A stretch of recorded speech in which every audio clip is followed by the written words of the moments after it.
약 400년간의 구약 성경의 마지막인 말라기가 종결되고 그 다음에 마태복음이 시작, 그 사이가 약 400년간의 기간이 있었다 그랬죠. 하나님께서 계시를 하지 않으신 기간이어서 400년 기간 동안에 대해서 약 아주 짧게 역사적인 그런 그 배경 설명을 좀 드렸고요.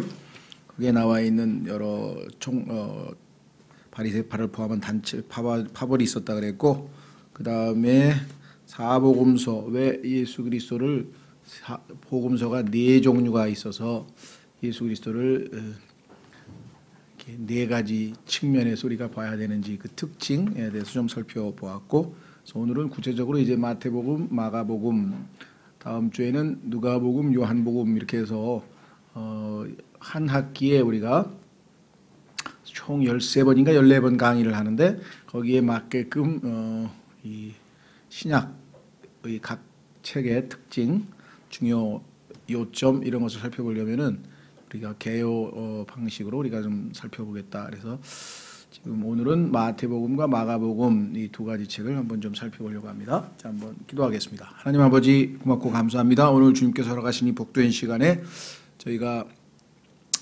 신약 개론을 공부하려고 합니다. 주님, 신약 성경 한 권 한 권에 하나님께서 그 책을 우리에게 주신 목적과 또 중요한 메시지와 또 그 책이 무엇을 다루고 있는지 저희가 잘 파악해서 하나님의 말씀을 읽을 때 균형 잡힌 시각에서 올바르게 잘 깨달을 수 있도록 아버지 하나님 도움이 될 수 있기를 원합니다.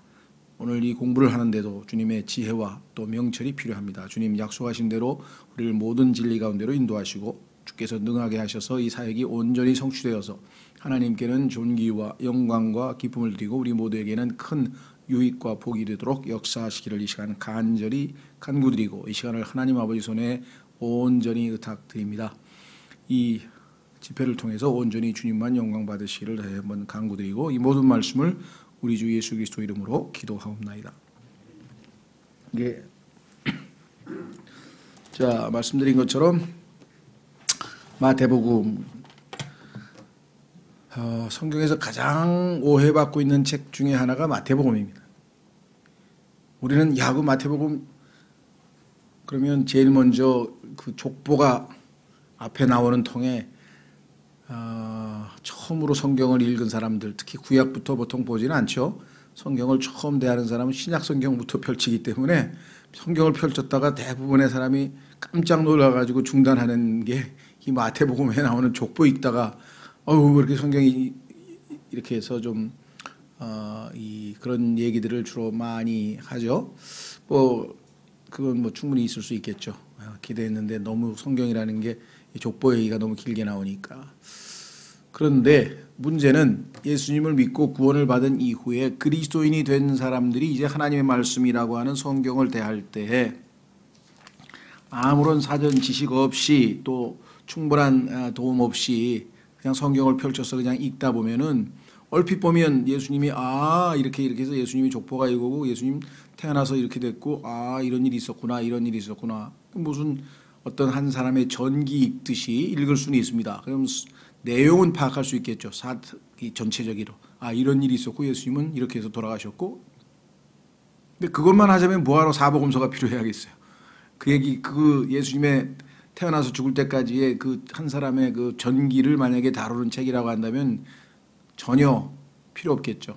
근데 하나님께서는 예수 그리스도를 단순히 태어나서 죽을 때까지의 어떤 사건 기록을 하시려고 하는 게 목적이 아니라 예수 그리스도가 누구이신지를 보여주시기 위한 것이기 때문에 마태복음을 통해서 하나님께서 의도하시는 바는 구약에 예언되어 있던 유대인의 왕, 메시아이신 분이 예수님 맞다라는 것을 보여주기 위해서 마태복음을 기록을 한 것이죠. 그래서 예수님의 마태복음은 왕과 왕국이라고 하는 데에 초점을 맞춰서 보지 아니하면 엉뚱한 일이 벌어진다. 제일 큰 일이 벌어지는 게 뭐냐?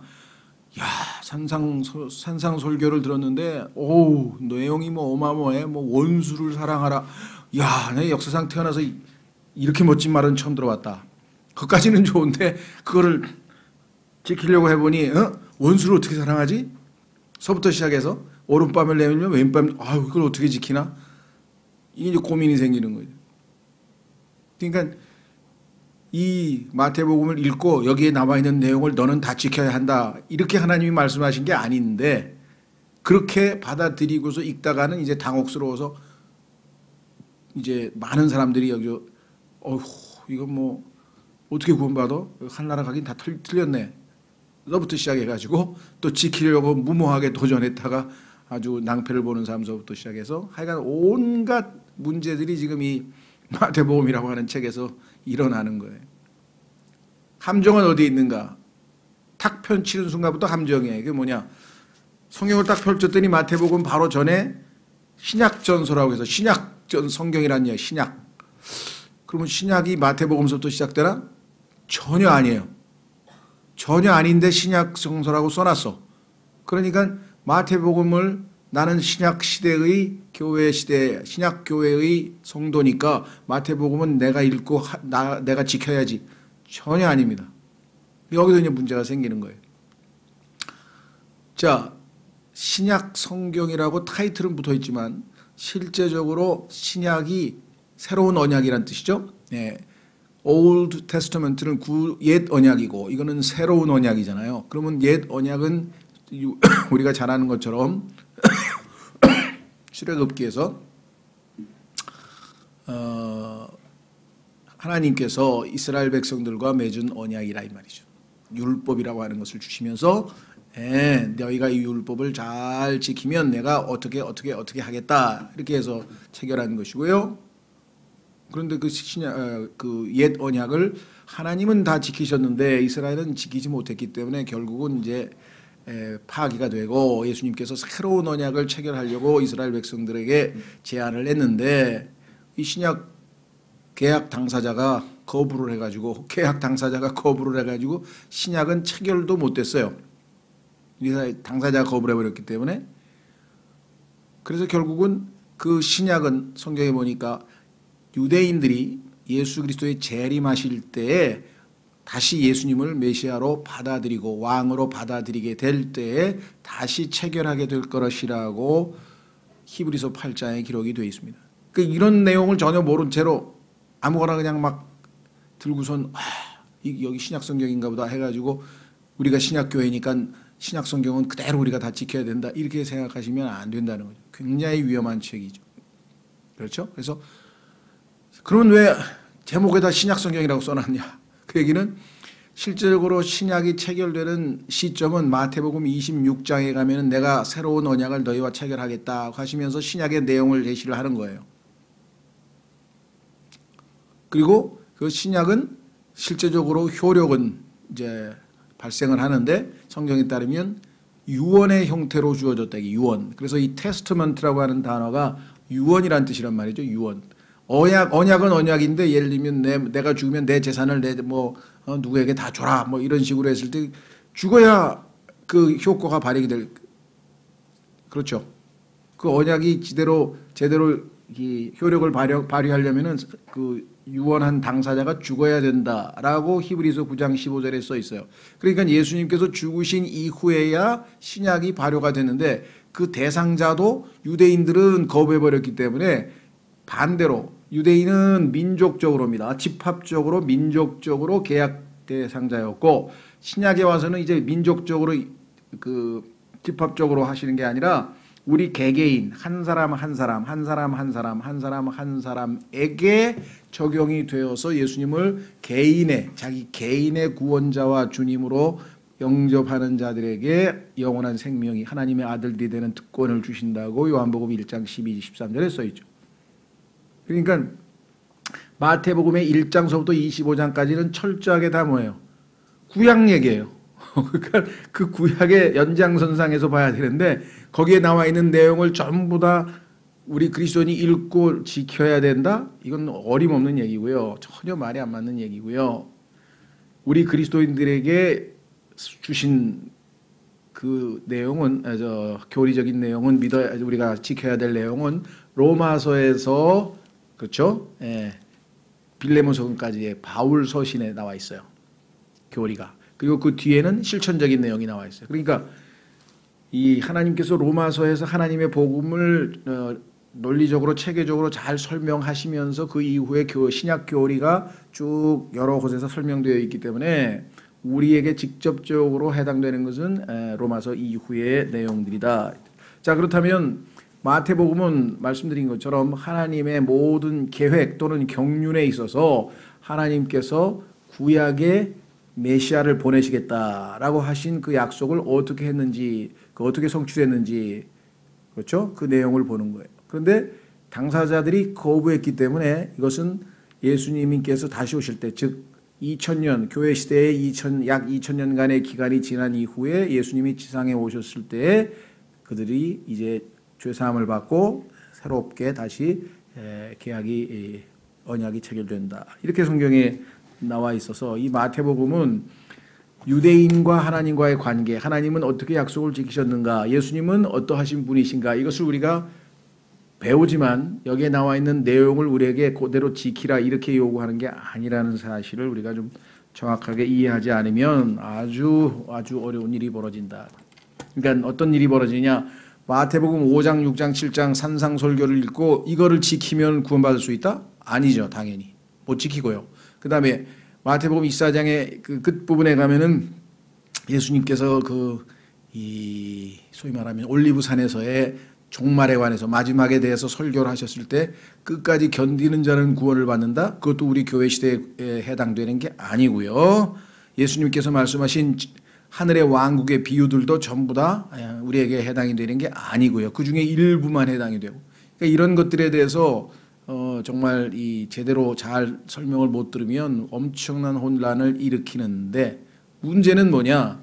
이 기본적인 전제를 소위 말하면 말씀의 사역자 또는 설교자 또는 성경을 가르치는 사람들도 모른 채로 그냥 막 가르쳐 버린다. 설교도 막 해버리고. 예를 들면 무슨 선교회라 그러잖아요. 기쁜 소식 선교회. 하여간 선교회에 속해 있는 사람들을 보면은 설교가 양과 염소 이런. 너는 양이냐 염소냐. 우리는 양도 아니고 염소도 아니에요. 예수님의 신부지. 양과 염소는 구원 못 받은 이방 민족들에 대해서 마태복음 25장에 예수님께서 재림하셨을 때 유대인들을 어떻게 대했느냐에 따라서 양과 염소로 분리되는 얘기인데, 우리가 무슨 양과 염소하고 아무 상관없는 사람들을 양이냐 염소냐 그런 책도 나왔어요. 설교집으로. 그럼 그분만 그러냐? 아닙니다. 지금 우리는 염소가 되면 안 되고 양이 돼야 된다고 설교하는 건 일반 설교 여러 번 들을 수 있고요. 그것뿐만 아니라 구원받은 그리스도인들을 끝까지 견뎌야 구원받는다는 이상한 성경 구절 하나 딱 뽑아가지고 코너로 몰기 시작하면 이제 구원의 확신도 잃어버리고 방황하게 만들고요. 하여간 이 지뢰가 어마어마하게 암초 지뢰가 들어있는 책이기 때문에 마태복음은 그리스도인들에게서는 굉장히 유념해야 될 책이에요. 구약에서 신약으로 넘어가는 일종의 다리입니다. 다리. 그러니까 구약 시대에서 신약 시대로 넘어갈 때 유대인들이 이렇게 거부해가지고 그래서 이제 우리에게 적용이 되는구나. 그렇죠? 자, 그래서 이런 배경들을 염두에 두고 마태복음이란 책은 어떤 책인가? 그러면 마태복음에 나와 있는 책은 우리에게 하나도 해당이 안 되는 거냐? 자, 조심하십시오. 직접적으로 우리에게 이것을 그대로 지켜라. 그리하면 구원을 얻는다. 그리하면 하늘로 간다. 이렇게 되어 있지는 않아요. 다만 우리는 하나님의 자녀이기 때문에 우리의 아버지 되시는 하나님께서는 유대 민족이라고 하는 이 유대인들을 어떻게 다루시고 그들에게 어떤 계획을 가지고 계시고 어떤 분이신가에 대해서 배울 수가 있죠. 그렇죠? 그리고 예수님은 어떤 분이신가를 배울 수 있지만 우리에게 직접적으로 얘기하는 것은 신약교회의 교리서는 로마서 이후부터라. 자, 그러면은 이제 교재로 가서 좀 속도를 내서 교재 중심으로 어쩔 수 없이 요약을 해놨기 때문에 집중해서 잘 들으시고 필요한 내용은 좀 보완하도록 하겠습니다. 마태복음은 우리가 한마디로 요약하면 내 왕을 보라. 하나님께서 내가 지금부터 왕을 소개할 테니까 왕을 잘 봐라. 왕을 초점을 맞추라 이거죠. 왕. 근데 유대인의 왕이에요. 여기서 내라고 하는 것은 유대인들 얘기합니다. 자, 내 왕을 봐라. 그래서 출애굽기에 보면은 하나님께서 이스라엘 민족 전체를 맏아들로 삼으셨다. 맏아들. 그러니까 유대인은 개인적으로 한 사람 한 사람, 인디비주얼리 한 사람 한 사람이 하나님의 딸들이 아니고 이스라엘 민족이 한 명의 아들로, 맏아들로 성경에서 이 얘기를 하고 계신 것이에요. 자, 마태는 그리스도의 부르심을 받아 제자가 되기 전에 로마 정부를 위해 일했던 세리였으며 모든 애국심이 강한 유대인들에 의해 철저히 멸시당하던 특권 계급의 일원이었습니다. 쉽게 얘기하면 우리나라의 일제시대 때 친일파에 해당하는 사람이었습니다. 부르심을 받았을 때, 예수님이 불렀을 때죠. 마태는 큰 잔치를 베풀고 모든 옛 동료들을 초대했고 또한 예수님과 제자들도 초대했습니다. 그래서 자기 집에 와서 잔치를 베풀었다. 이게 부자니까. 그러니까 아주 뭔가 옛 삶과 결별하는 뭔가 이런 한 순간이, 모멘텀이라고 그러죠. 순간이 있었다. 하나님의 그리스도께 헌신된 삶을 시작하는 멋진 방식이 아닐 수 없습니다. 이제 예수님과 교제가 시작이 된 것이죠. 자, 하나님의 그리스도, 성경에는 주의 그리스도 이렇게 표현이 되어 있는데요. 그리스도란 말은 조심하셔야 돼요. 왜냐? 마귀의 그리스도도 있기 때문이죠. 적 그리스도라고 하는 마귀의 그리스도도 있기 때문에 요즘에 뉴에이지 운동을 하는 사람들이 그리스도라고 하는 말을 자주 쓰는데 그 사람들은 예수님 얘기하는 거 아닙니다. 그들이 얘기하는 그리스도는 엉뚱한 그리스도예요. 그러니까 우리는 주의 그리스도, 주님의 그리스도라고 성경에 나오는 하나님의 그리스도, 마귀의 그리스도가 아닌 하나님의 그리스도 조심하셔야죠.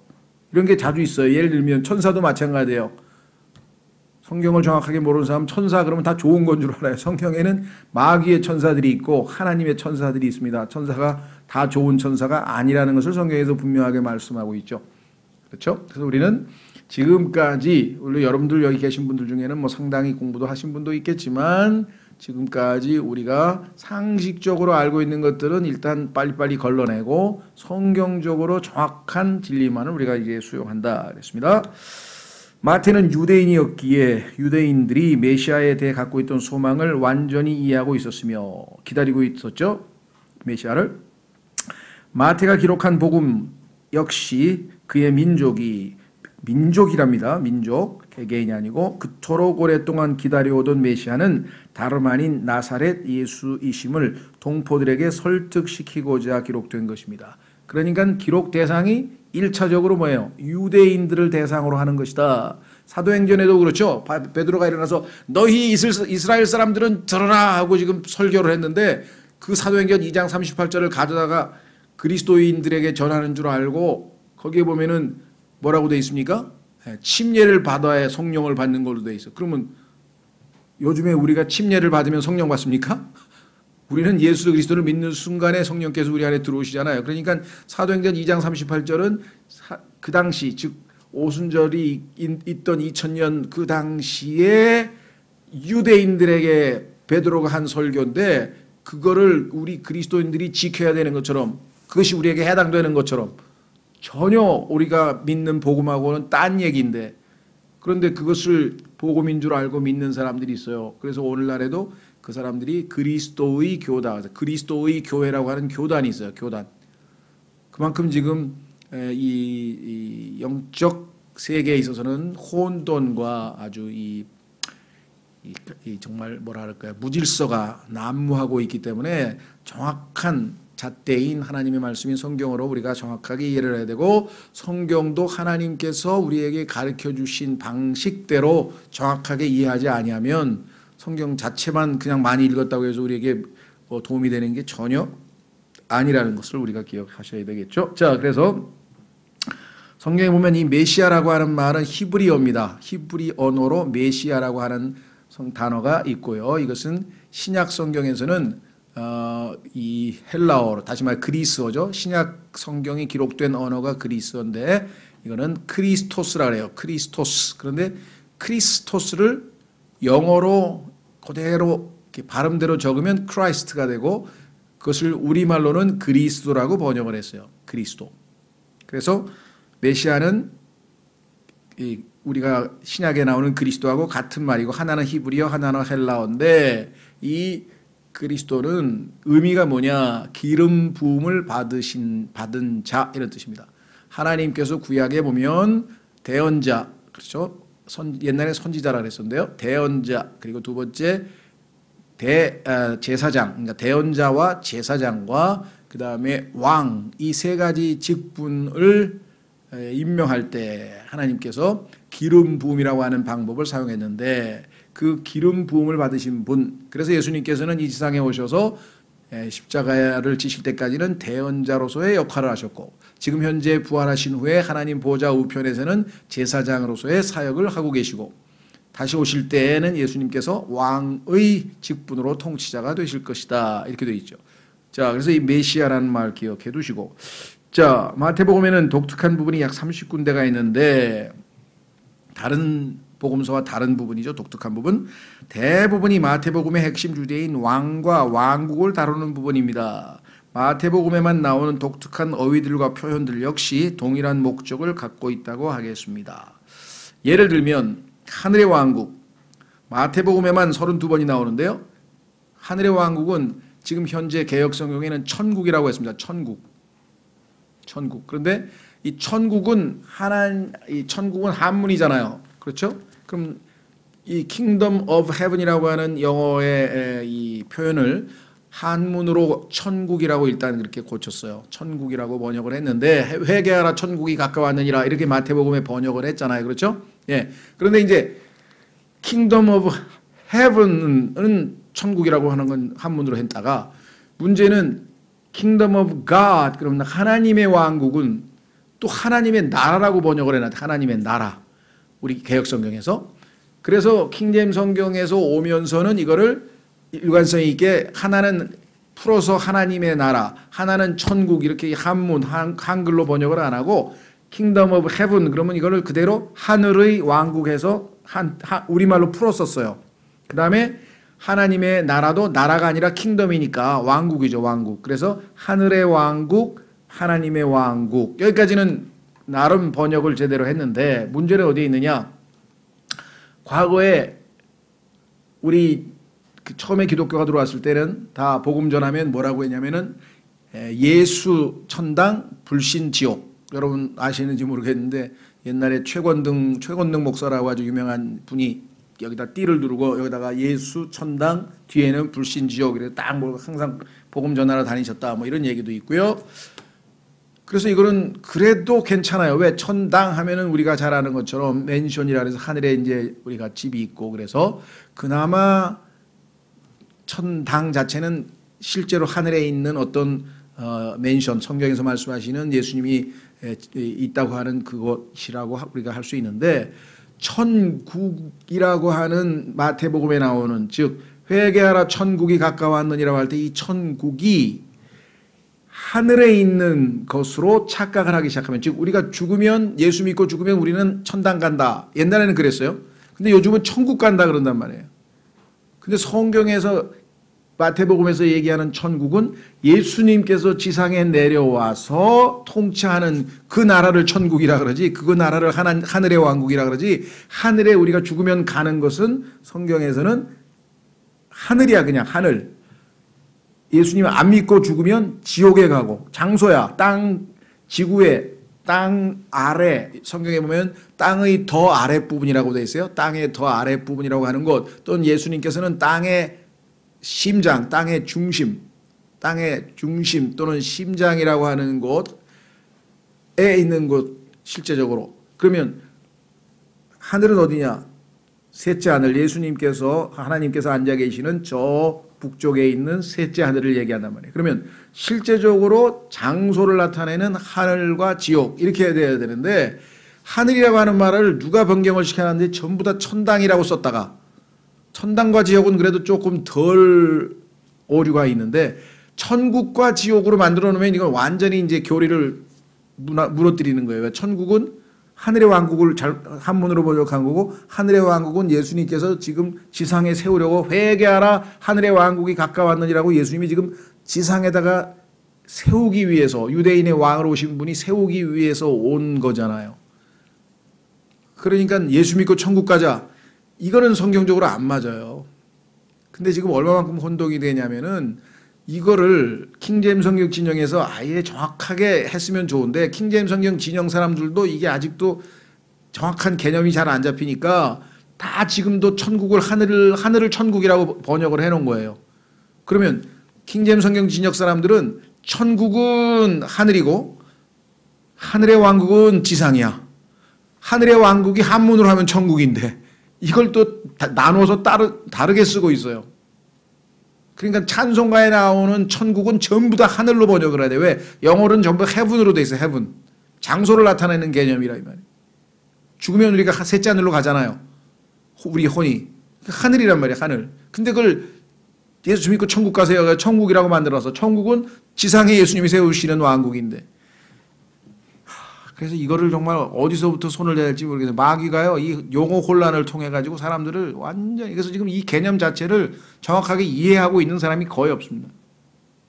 할 수 없이 우리는 지금 여러분들이 성경에서 말씀하시는 마태복음에만 나오는 하늘의 왕국은 예수님께서 이 지상에 왕으로 오실 때 세우시는 왕국이 하늘의 왕국이에요. 그렇죠? 그런데 이 하늘의 왕국은 유대인들이 거부했기 때문에 연기가 됐어요. 그래서 교회 시대 2000년이 지난 다음에 예수님이 지상에 다시 재림할 때 유대인들이 예수님을 메시아로 인정해서 받아들이게 되면 세워질 왕국이에요. 그런데 그 기간을 계시록에서 1000년 동안 지속된다고 했기 때문에 우리가 이것을 천년 왕국이라고도 불러요. 천년 왕국이란 용어는 없어요, 성경에. 그러나 예수님이 오셔서 세우실 왕국이 하늘의 왕국이 1000년이라고 하는 기간 동안 다스린다고 계시록에 6번이나 언급되어 있기 때문에 우리가 이것을 천년 왕국이라고 하는 용어를 만든 거예요. 무슨 말인지 아셨죠? 그러면 여러분들은 예수 믿고는 뭐예요? 그래서 서양 사람들은 차 뒤에다가 이렇게 스티커 붙이면 heaven or hell, 하늘로 갈 것입니까? 예수 믿고, 아니면 예수 안 믿고 지옥 갈 것입니까? 뭐가? 우리의 혼이 하늘 가고 지옥 가는 우리의 혼이잖아요. 예? 그러니까 이것을 지금 아주 이 용어가 뒤죽박죽 돼가지고 사실은 우리 교회에서는 찬송 부를 때 천국을 전부 하늘로 바꿔서 부릅니다. 지금. 어쩔 수가 없어서 지금 할 수 없이 하는데, 여러분들도 하여간 일단 뭐 여기서 그 마태복음에만 하늘의 왕국이라는 표현이 나오는 이유는 예수님께서 이 지상의 왕으로 오신 그것을 보여주는 책이 마태복음이기 때문에 다른 책에는 안 나온단 말이에요, 이 용어가.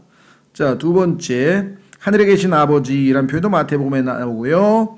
다윗의 아들이라는 표현은 마태복음에만 10번 나옵니다. 왜? 예수님이 다윗이 왕이잖아요. 그러니까 다윗의 왕통을 이어서 오신 분, 정통적인 유대인의 왕이기 때문에. 그 다음에 구약 성경이 이루어지는, 구약 성경에 나와 있는 예언을 성취하시는 분으로 오셨기 때문에 말씀하신 바가 성취되도록, 또는 말씀하신 바, 그리 말씀하신 바, 이런 표현들이 마태복음에 집중적으로 나올 수밖에 없다. 특징을 아시겠죠?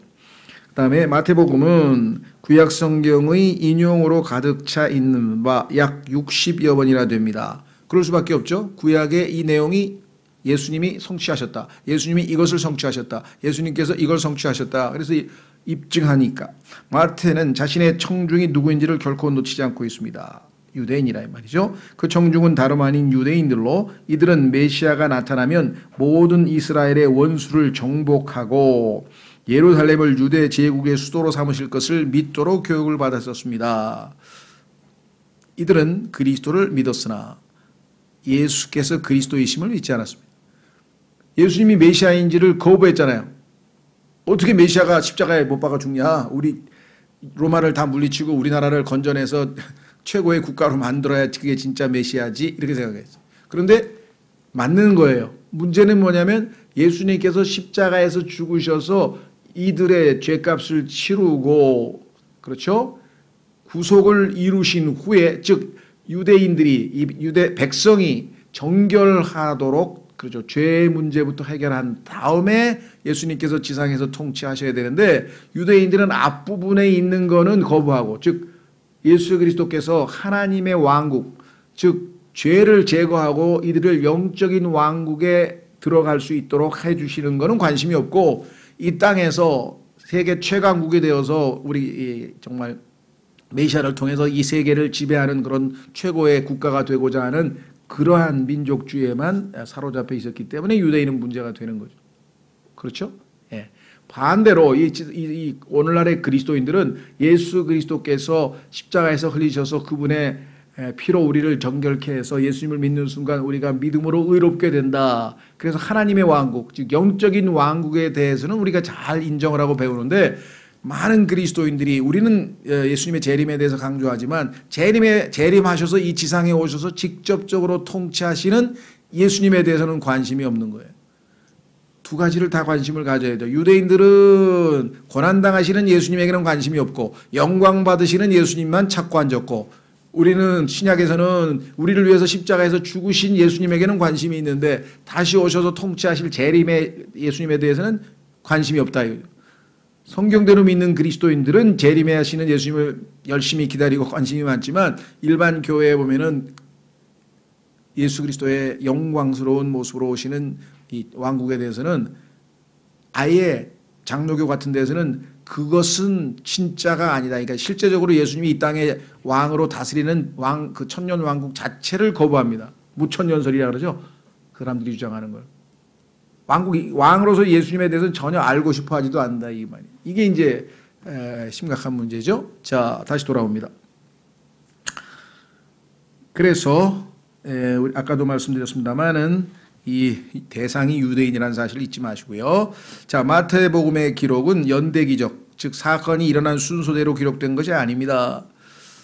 요한복음도 마찬가지예요. 그래서 실질적으로 성경의 사건 기록은 마가복음이나 누가복음이 시간 순서대로 기록되어 있고 이것은 편집이 되어 있는데 어떤 초점을 맞췄냐 어디에다. 그런 예수께서 유대인의 메시아이심을 제시하는 데 효과가 있을 그런 방식으로 자료들을 정리했습니다. 예를 들면 마태복음 5장에 산상설교가 나오는 바이는 예수께서 가르치신 것이며 실은 8장 1절입니다. 1장이 아니고 8장 1절에서 행하신 기적들을 뒤이어 가르치신 것이었습니다. 또한 이 기적들은 백성이 무슨 생각을 하는지를 보여주는 예수님에 대한 백성의 반응에 뒤이어 행해진 것이었던 것입니다. 그러나 기록 시간 순서가 뒤바뀌어 있는 것은 바로 예수님이 왕이신 것에 초점을 맞추기 위한 목적을 달성하기 위해서 편집되어 있다. 따라서 마태복음의 자료들은 쉽게 기억할 수 있도록 정리된 것이 분명하며 마태복음의 내용은 실제로 다른 공관복음들의 내용보다 훨씬 쉽게 기억할 수 있습니다. 자, 그러니까 그 구조를 보십시오. 개요를 보시면 어떻게 되어 있냐 보세요. 자, 마태복음의 개요는 예수께서 오랫동안 기다리던 다윗의 아들, 그렇죠? 다윗의 후손, 그다음에 이스라엘의 왕이시며 하나님께서 약속하신 메시아이심을 분명히 보여줍니다. 그래서 마태복음 1장 1절에 보면은 아브라함의 자손이시요 다윗의 자손이신 예수 그리스도의 세대에 대한 책이라. 신약성경 1장 1절이 어마어마한 내용이 나오는 거예요. 그렇죠? 자, 아브라함 유대인의 조상이죠. 예수님은 유대인이다. 그런데 예수님은 왕족이다. 그래서 다윗. 그래서 아브라함의 자손, 그 다음에 아브라함의 자손이시죠. 다윗의 자손. 이렇게 해서 예수님을 한정지어서 초점을 맞췄습니다. 자, 그러면 예수님이 왕이시라고 했을 때 첫 번째는 왕을 보여주는 내용이 1장서부터 9장까지 나옵니다. 이분은 왜 왕이신가를 보여주기 위해서. 그런데 첫 번째 왕이 인격, 예수님의 인격에 대해서 소개하고 있는 내용이 1장 1절서부터 4장 1절 사이인데, 첫째는 왕의 조상들 족보가 나와 있고 거기 두 번 보면 왕이 어떤 방식으로 태어나셨는가 나와 있고, 세 번째는 그 왕을 소개하는 대사 엠베서더 침례인 요한이 등장하고, 네 번째는 그 왕을 배척하는, 즉 왕을 거부하는 대적들 원수들에 대한 내용이 나오고, 두 번째 가면 왕의 목적, 왕이 이 땅에 왜 오셨냐 이거죠. 왕국을 세우러 오셨잖아요. 왕이 오신 목적은 당연히 왕국을 세우러 오셨겠죠. 그러면 왕국을 다스리는 통치, 우리로 치면 우리나라의 헌법이죠. 왕이 이 왕국을 다스리고자 할 때 통치 강령 또는 헌법이라고 할 수 있는 마태복음 5장, 6장, 7장을 선포하는 거예요. 나는 이 법규대로 이 헌법으로 다스리겠다. 그래서 왕의 목적은 어떤 방식으로 이 왕국을 이루실까 했더니, 첫 번째는 제자들을 발탁해서 그 제자들을 통해서 이제 사역을 이루시겠다는 얘기가 왕의 방법입니다.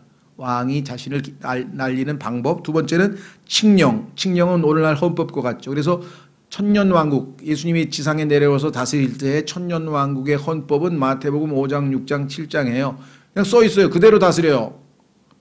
법이 더 이상 필요 없어. 그냥 거기 써 있는 대로 하면 돼. 천년왕국에서는 그것이 왕국 헌법의 공포였고요. 그 다음에 자신이 왕이심을 입증하기 위해서는 구약에서 메시아가 오시면 이러이러한 기적들을 보여줘야 될 거 아니에요. 사람들한테. 메시아라고 하는 것을 증명하려면. 그래서 왕의 권능이 8장 9장에 나옵니다. 그래서 왕이 등장을 했는데 환영하지 아니하고 저항이 시작이 되는 거예요. 가만있어 봐. 이거 우리가 기대하던 왕하고 좀 다르잖아.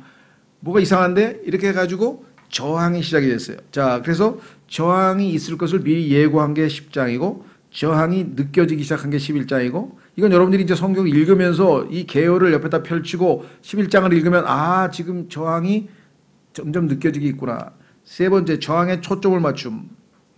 그 중에서도 바리새인들이 있고요. 그 다음에 예수님께서는 왕국의 신비들 여러 가지를 설명을 했고요. 세 번째는 선두주자, 아까 얘기했던 대사였던 요한, 침례인 요한의 살해 당함을 기록했고요.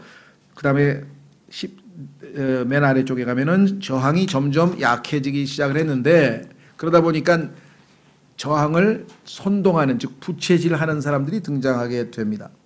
그래서 이와 같은 상황이 전개되다가 드디어 이제 완전히 노골적인 거부, 저항 정도가 아니라 왕을 인정할 수 없다, 이렇게 거부하는 것이 바로 16장에서 27장까지입니다.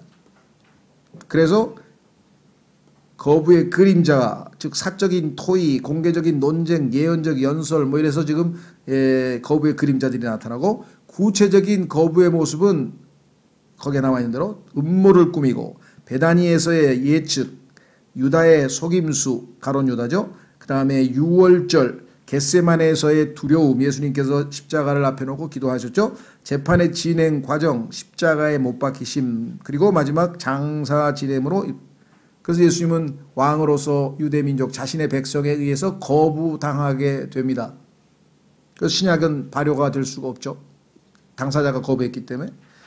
그러나 여기서 머무는 것이 아니라 예수 그리스도께서는 부활하셨다. 그래서 마지막까지 주님은 이제 다시 오실 때까지 모든 권능을 제자들에게 주시고 이제 그분의 신약 사역은 하늘에서 이 땅에 주어진, 이 땅에서 선발된 12 사도들에 의해서 이제 진행이 되는 것입니다. 자, 그러면 이 개요는요, 그냥 참조, 여러분들이 성경을 읽을 때 그냥 무조건 읽지 마시고 지금 내가 마태복음이 어떻게 이렇게 지금 진행이 돼가고 있는 거구나. 아, 여기에는 지금 이 사람들이 지금 왕을 저항하고 왕을 이게 싫다고 하고 거부하고 있는 장면이구나. 여기서는 노골적으로 거부하고 있는 장면이구나. 이런 것들을 이렇게 옆에다가 확인해 놓고 읽어가면서 초점을 왕이 계시됐으나 저항을 받고 결국은 거부당하셨으나 부활을 통해서 왕이 되셨음을 입증하고 이제 소위 말하면 위대한 사명을 제자들에게 맡김으로써 마태복음은 마무리된다. 자, 그러면 구체적으로 그 내용을 간단하게 살펴보겠습니다. 자, 왕을 소개했다. 왕을 소개했다. 아까 우리가 앞부분 1장에서 9장까지 봤었죠. 마태가 제공하는 예수님의 족보는 누가복음의 족보와 같지 않습니다. 그럴 수밖에 없는 게 마태복음은 왕의 족보니까, 그렇죠? 왕이 초점을 맞췄고 누가복음은 예수님께서 한 인간이시기 때문에 인간이신 예수님에게 초점을 맞췄기 때문에 족보가, 예수님은 마태복음은 다윗까지만 가고 그 다음에 유대인이기 때문에 유대인의 조상인 아브라함까지만 가는데 누가복음은 예수님은 아담의, 그렇죠? 아담의 창조주이기 때문에 첫 번째 아담인 아담의 후손으로, 즉 인간으로 묘사되어 있습니다. 그래서 족보에 가면은 마지막 아담까지 가고 아담은 하나님의 아들이었더라. 이렇게 해서 누가복음의 족보가 끝난다는 차이를 아시겠죠? 마태는 예수님의 의붓 아버지인 요셉에서 끝나는 왕가의 족보를 제시하면서, 왜 의붓 아버지입니까?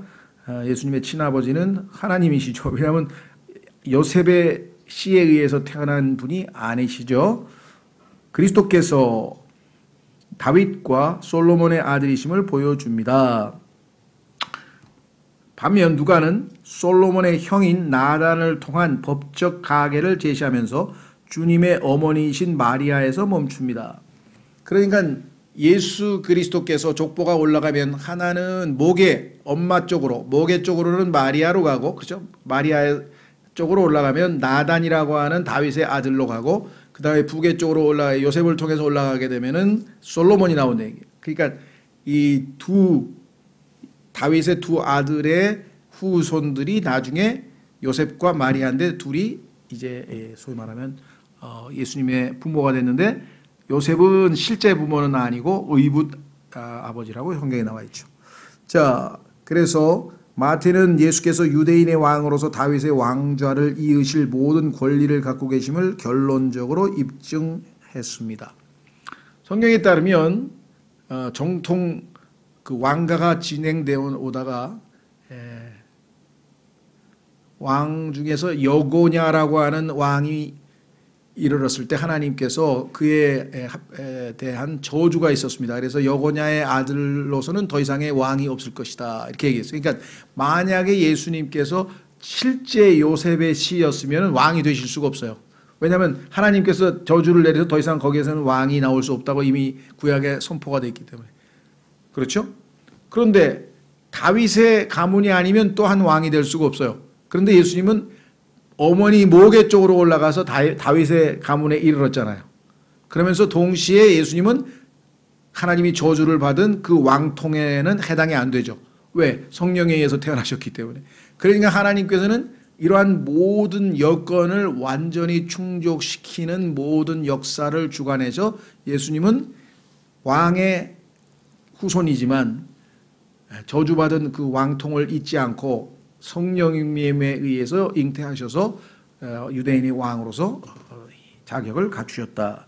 정말 하나님께서 치밀하게 다 계획하시고 준비하신 것이죠. 자, 그래서 그분이 탄생하셨을 때 이방인 현자들은 그분께 예물을 바쳤고, 그분께서 죽으셨을 때도 이방인 빌라도가 십자가 위에 명패에다 그분이 왕이심을 인정하는 칭호를 썼습니다. 나중에 예수님께서 천년왕국 때 이 지상에 남아있는 이방인들이 누구겠습니까? 그게 아까 얘기했던 양과 염소 중에서 양으로 분류된 자들이 이방인들인데, 이 지상에 남아있던 사람들 중에서 유대인들을 환란 기간 동안에 도와준 사람들이에요. 그 도와준 사람들이 이제 이방인들로서 천년왕국 때에 이 지상에 머물게 될 텐데, 그들이 예수님께 굴복하게 될 것이라고. 지금은 예수님을 거부하는 사람들이 우리나라에도 많죠. 이방인들에 속한 사람들이 많지만 그때는 다 예수님을 주님으로 받아들이고 굴복하게 될 것이라고 했는데, 그것을 미리 예표하기 위해서, 미리 보여주기 위해서 이방인들이 유대인의 왕이신 예수님을 인정했는데, 빌라도는 예수님의 십자가 위에다가 명패에다가 유대인의 왕 나사렛 예수라고 딱 써붙였죠. 그것도 라틴어로, 그 다음에 헬라어로, 그 다음에 히브리어로, 당시에 3대 모든 세계의 모든 언어를 총괄하는 세 가지 언어로서 예수님의 머리 위에다 그걸 붙여놨고, 그 다음에 예수님께서 탄생했을 때에는 이방인들의 대표로 저 멀리 동방에서 현자가 찾아와서 예수님께 경배했고, 이것은 예수님이 왕이 되실 것을 미리 인정한 건데, 유대인들이 거부하는 통이 2000년이 연기가 돼서 나중에 주님이 지상에 오시면 양으로 분류될 이방인들이 바로 이 역할을 하게 될 것이다. 자, 예수님은 육신으로 사촌이 되는 침례인 요한, 즉 말라기서에서 선두주자로 임명받은 사람에 의해 소개되고 있습니다. 말라기에서 오실 것이라고 했던 바로 그 사람 엘리야였죠. 그런데 아시다시피 엘리야의 영으로 태어난 사람이 바로 요한이었습니다. 예수님은 요르단강이라고도 하고 요단강이라고도 하죠. 요한에게서 침례를 받았으며 즉시로 성령의 인도하심을 받아 마귀에게 시험을 받고자 광야로 인도되셨습니다. 이것은 마태복음 4장의 내용을 읽으신 분들은 잘 아시죠. 여기에서 왕께서는 인간의 오랜 원수인 그자의 시험을 물리치시고 놀라운 승리를 거두셨으나, 자, 창세기 3장에서 아담의 실패로 인해서 아담이 마귀의 시험에 걸려서 넘어졌죠. 물론 이브가 넘어졌지만 그것이 이제 아담이 이 한 아내의 말을 듣고 선과학의 지식의 나무를 따먹는 바람에 이제 시험에 넘어져서 죄를 짓게 되고 타락이라고 하는 엄청난 일이 터졌는데, 예수님께서도 동일하게 마귀에게 시험을 받으셨으나 마지막 아담이라고 성경에 써 있습니다. 예수님은 인간으로서는 마지막 아담이라고 하는 타이틀을 지니고 계신데, 왜냐하면 이 땅에 있는 모든 아담 후손들의 대표이기 때문에 마지막 아담으로서 이 땅에 오셔서 그분은 마귀의 시험을 이기셨습니다. 그래서 십자가에서 죄인들을, 죄를 지은 아담의 후손들을 대신해서 죽으실 자격을 획득하신 유일한 인간이시죠. 누군가가 죄 없는 사람이 죄 있는 사람을 대신해야 되는데 대속할 만한 대속물이 없었죠. 그래서 하나님께서 자신의 아들이 이 땅에 가셔서 실제로 마지막 아담으로서 33년 반 동안 사셨는데 단 하나의 죄도 짓지 아니하고 완벽하게 율법의 모든 요구를 성취하셔서 유일하게 죄인들을 대신해서 죽으실 수 있는 속죄 헌물로서의 자격을 획득하신 분이시다. 그러니까 예수님께서 만약에 시험에 넘어지셨더라면, 그러면 더 이상의 우리의 구속은 이루어질 수 없죠. 예수님도 자기 죄로 죽으신 거 아니에요, 예를 들면. 그러니까 예수님은 죄를 태어날 때부터 요셉으로부터 태어난 게 아니니까 죄의 후손으로 태어난 게 아니죠. 죄와 상관없이. 그래서 예수님은 죄와 상관이 없으시다. 예수님은 죄를 알지도 못하신다. 예수님은 죄를 짓지 않으셨다. 이것을 성령께서 입증하신다. 디모데전서 3장에 나와 있고, 따라서 하나님께서 예수님은 완전한 헌물로서의 자격을 갖추었다. 그래서 모든 아담의 후손들의 죄를 예수님께서 십자가에서 지셨을 때 하나님께서 그것을 합당하다고 법적으로 인정하실 수밖에 없었다. 자, 그래서 오랜 원수인 그자의 시험을 물리치시고 놀라운 승리를 거두셨으나 단지 갈보리에서 절정에 달하게 될 그 처절한 전쟁의 서막에 불과하였습니다. 그러니까 이 마귀의 3번에 걸친 시험은 사실은 십자가에서의 마지막 시험의 일종의 서곡의 맛보기에 불과했다. 실제는 어디서 있었습니까? 십자가에서 있었죠. 마지막 시험은 예수 그리스도를 십자가에서 더 이상 이 죄값을, 인류의 대속을 위해서 죽지 않고 어떻게 자기를 위해서 내려오도록 아주 집요하게 마귀가 시험을 했죠. 그래서 그때 일어났던 영적인 전쟁. 우리는 성경에는 보이지 않는데, 성경에는 마태복음이나 이 사복음서에는 보이지 않지만 실제적으로 그 순간에 일어났던 영적인 전쟁에 대해서 시편이라든가 이런 데 여러 군데에 써 있거든요. 다행히 신약 성경에 보면은 그때 예수님께서 그 마귀들을 물리치고 십자가에서 승리하셨다라고 하는 내용이 골로새서 2장에 기록되어 있어요. 한번 확인해 보겠습니다. 구약 성경에는 그 예수님의 영적 전쟁이 여러 군데 기록되어 있지만 신약 성경에서 정확하게 그 문제를 지적하고 있는 구절은 골로새서 2장입니다. 골로새서 2장. 만약에 예수님께서 그 마지막 시험을 이기지 못하고 십자가에서 내려와 버리시고, 그렇죠? 천군 천사를 불러서 그들을 다 없애버렸다면 우리의 죄값을 누가 죽어야 될 거 아니에요. 우리 대속 제물이 없을 거 아니에요. 그러면 우리는 더 이상 구원의 기회가 없겠죠. 자, 골로새서 2장을 가보시면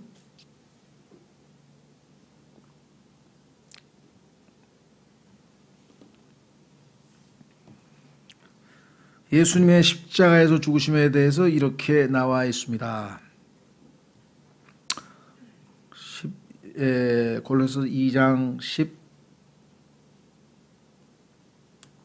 13절부터 또 골로새서 2장 13절 또 너희의 죄들과 너희 육체의 무할례 가운데서 죽었던 너희를 하나님께서 그분과 함께 살리시고 너희의 모든 범법을 용서하셨으며 우리를 대적하고 우리를 반대하던 규례들을 손으로 기록한 것을 지우시고 그것을 길에서 치우사 그분의 십자가에 못 박으셨으며.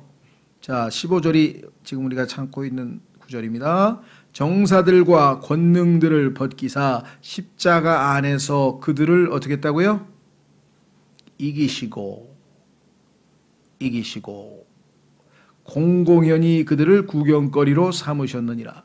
하나님께서 그리고 온 하나님의 천사들이 지켜보고 있는 가운데 치열하게 영적 전투가 벌어졌는데 예수 그리스도께서는 십자가에서 시험을 이기시고, 그렇죠, 하나님의 뜻에 순종했죠. 죽기까지 순종하셨습니다. 자, 그래서 여기 보시면 정사들과 권능들을, 즉 마귀의 그 모든 영적 존재들을 벗기다 그랬는데, 이 벗긴다는 표현이 참 번역이 애매모호한 것 같아요. 이 스포일이라고 하는 단어는요, 그야말로 벗긴다는 말이 있어요. 예를 들면 옷을 다 벗겨서 빼앗는 거예요. 그러니까 노략, 전쟁에 가면은 우리가 승리하면은 모조리 다 뭐 양이고 그다음에 뭐 소고 그다음에 그 집의 재산이고 뭐고 싹 다 벗겨가지고 다 빼앗아 오잖아요. 그걸 노략질 한다 그러죠. 나쁜 의미에서는. 그런데 좋은 의미에서 예를 들면은 전쟁에서 승리하면 그 노략물을 하나님께서는 보상으로 주시잖아요. 전쟁에 나가서 이기면은 그 다 뺏어 와서 나누어 가지라고 그랬잖아요. 그러니까 예수님께서는 여기서 영적으로 이들을 다 빼앗아 오셔서 십자가 안에서 그들을 패배시켰다. 이기셨단 말, 패배시켰다. 이런 표현이 성경에 정확하게 나와 있습니다. 자, 그래서 예수님은 드디어 이제 하나님의 뜻을 죽기까지 순종하시며 완성하셨다. 자, 다시 우리 교재로 돌아오시면 왕께서는 이 승리 후, 자, 마태복음 4장에 보면 3번에 걸친 시험이 있죠. 승리 후 제자들을 택하시고 마귀들의 질병에 대한 권능을 드러내셨습니다. 그래서 이 예수님께서 많은 기적들로 이제 드디어 자신의 권능을 드러내기 시작하셨고요. 마태는 자료를 잘 분류 수집하여 효과적인 메시지 전달을 도모했습니다. 마태복음은 5개의 주요 부분으로 되어 있는데 지금 우리가 살펴본 것처럼 이 모든 부분은 5문단으로, 마태복음 28장을 5개의 문단으로 나누어서 보면 잘 구분이 되는데, 이 모든 부분은 우리가 지금 금방 우리 개요에서 봤죠. 예수께서 마치실 때, 무슨 일을 끝마치실 때 이런 일이 있었더라, 이런 표현으로 문단이 끝납니다. 그러면 요거 한 문단 끝났구나. 예수께서 말씀을 마치실 때, 끝마치실 때에 이런 일이 일어났더라, 이런 표현으로 끝나면 요번에 2번째 문단. 그래서 참 마태는 이런 표현을 통해서 문단이 나눠지도록 했어요. 딱딱.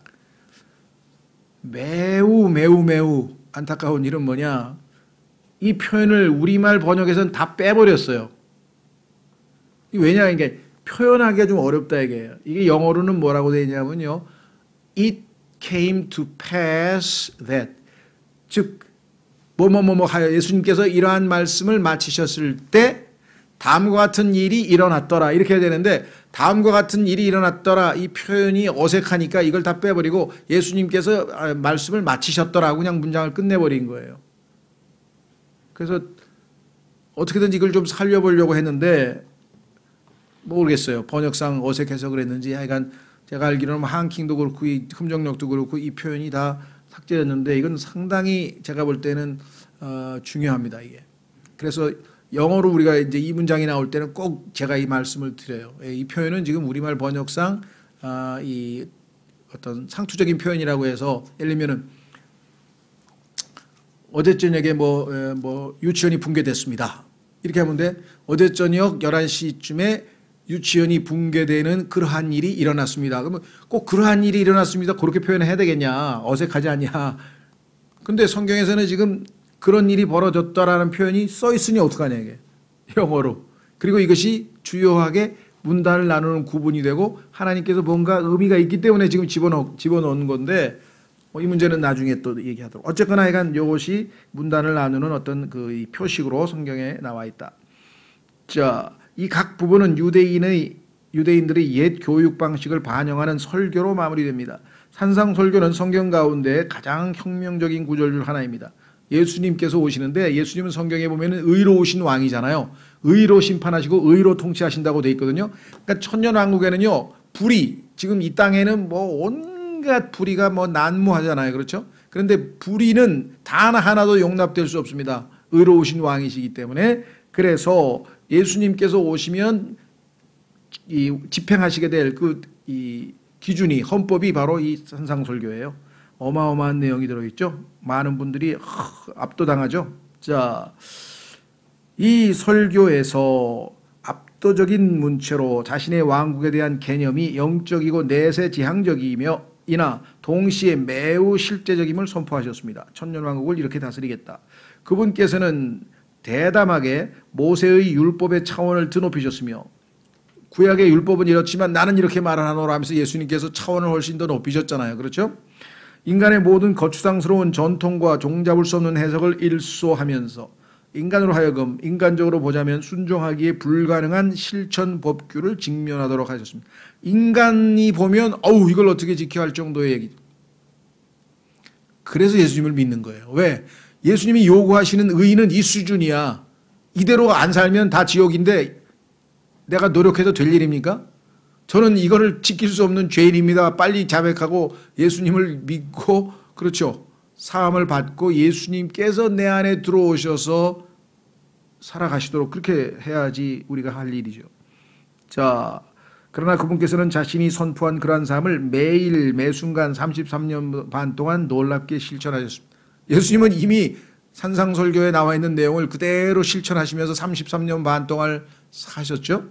자, 어마어마한 분이 소개됐습니다. 그런데 이 어마어마한 분이 유대인들이 기대하고 있는 관점에 대해서는 별 얘기를 안 했어요. 그게 뭐냐면 로마를 빨리 멸망시키고 유대 민족을 로마의 압제로부터 건져서 모든 유대인들의 원수 국가들을 다 멸하고 예전에 솔로몬 왕 때에 정말 최고의 이 지역, 다시 말하면 전 세계에서 최고의 국가가 되는 그러한 메시아를 기다리고 있었는데, 정치적인 영웅을 기다리고 있었는데, 군사적인 영웅을, 알렉산더 같은 영웅을 기다리고 있었는데 와가지고 십자가로 간다 그러니까, 죽겠다 그러니까 이게 뭐 이런 메시아가 다 있냐 이렇게 된 거예요. 예수님은 죽고, 왜? 너희가 죄인의 상태로는 내 왕국에 들어올 수 없어. 내가 너의 죄값을 다 청산하고 너희가 정결케 돼서 하나님의 백성이 돼야만 내 왕국은 성립을 하기 때문에 그때 가서 내가 너희를 통치할 수 있다. 이걸 모르고 자신들이 갖춰야 될 그것을 기반을 마련하기 위해서 예수님은 죽겠다 그러는데, 유대인들은 지금 이 문제에 대해서는 누구 말 못하나 깜깜이가 된 거예요. 전혀 지금 알지 못한. 자, 그래서 저항을 받기 시작합니다. 왕이 저항을 받기 시작합니다. 왕께서 놀라운 메시지를 선포한 지 얼마 되지 않아 저항에 부닥치게 되셨습니다. 이분은 백성이 원하던 타입의 왕이 아니었습니다. 백성이 원하던 타입의 왕이 아니었으며 그분이 제시하는 왕국 역시 그러했습니다. 예수님께서 강력한 기적들을 통해 자신이 바로 그 왕이심을 입증하는 증거들을 보이셨음에도 저항은 점점 거세어져 갔습니다. 유대 지도자들은 질투심에 사로잡혀 예수님의 인격과 사역을 동시에 공격하기 시작했고, 주께서 그들의 위선을 책망하시자, 그렇죠? 너희 위선자들아, 바리새인들아, 서기관들아, 너희의 위선자들아 하고 예수님께서 강력하게 책망하시자 더욱더 주님을 반대하기에 이르렀습니다. 이에 주님께서는 제자들에게 원수들의 일시적인 승리를 거둘 것이요. 왜? 창세기 3장에서 뱀이 그 여자의 시에 발꿈치를 칠 거라고, 부술 거를 치라고 예언되어 있었잖아요. 예수님께서 일단은 십자가에서 죽습니다. 주님을 십자가에 처형하게 될 것을 미리 말씀하셨습니다. 그분께서는 그러나 자신의 죽음뿐 아니라 자신의 확실한 부활에 대해서도 선포하셨습니다. 제자들은 이거를 무슨 소리 하는지도 못 알아들었고 나중에 정말 믿지도 못했죠. 특히 변형산에서, 마태복음 17장에서 자신을 드러내신 후부터는 더욱 자주 이것을 말씀하셨습니다. 변형산은 부활 후에 재림하시는 예수님을 미리 제자들에게 보여주셔서 믿음을 심어주시는 거죠. 주께서는 사적인 토의나 공적인 논쟁 그리고 예언적 설교 등을 통해 가까운 미래와 먼 장래에 대해 모든 것을 알고 계심을 보이셨습니다. 예를 들면 올리브산에서의 설교는 성경 전체에서 가장 정확하고 포괄적인 예언 중에 하나라고 할 수 있습니다. 그래서 종말에 관한 정확한 예언을 해주셨죠. 결국 유다는 원수의 진영으로 이탈하여 갖고 예수님을 배반하였습니다. 야, 내가 이 양반 모시고 한번 총리라도 한번 해. 옆에서 뭐 좀 하나 해보려고 그랬는데 이게 완전히 계획이 나하고 다르잖아. 이렇게 된 거죠. 유대인들과 이방인들 앞에서 조롱하는 재판을 겪으신 후 하나님의 왕께서는 가시관을 쓰시고 로마의 십자가에 못 박히셨습니다. 그러나 그분은 3일 후에 무덤에서 승리하사 일어나셨고 원수들의 그 어떤 거짓말도 부활하신 하나님의 그리스도의 영적 왕국, 이게 이제 우리가 이제 예수님께서 지상 왕국으로 오시기까지 복음 전하는 영적인 왕국이죠. 하나님의 왕국은 먹는 것과 마시는 것이 아니요 하면서 성령 안에서 의와 화평과 기쁨이라고 했던 그 영적인 왕국, 거듭나야만 들어갈 수 있는 그 영적 왕국이 전 세계로 퍼져가는 것을 막을 수는 없었습니다.